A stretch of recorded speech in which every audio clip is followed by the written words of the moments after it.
নিশাৰ মহানগৰীত দুটা ভিন্ন দৃশ্য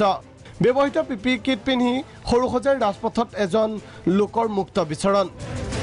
আনফালে কোৱাৰেণ্টাইন জনৰ পৰা পলায়ন এজন ব্যক্তিৰ দুই ব্যক্তিক লৈ নিশাৰ মহানগৰীত হাহাকাৰ সৰুসজাইৰ এক ডাষ্টবিনৰ পৰা পিপি কিট পিন্ধি এজন ব্যক্তিৰ মুক্ত বিচৰণ সৰুসজাই কোৱাৰেণ্টাইন কেন্দ্ৰৰ সমীপতে এই ঘটনা ব্যক্তিজন মানসিক বিকাৰগ্ৰস্ত বুলি সন্দেহ স্থানীয় ৰাইজৰ কিন্তু প্ৰশ্ন উঠিছে ডাষ্টবিনত পিপি কিট নিষ্কাশন নকৰাকৈ কোনে পেলাই থৈ গ'ল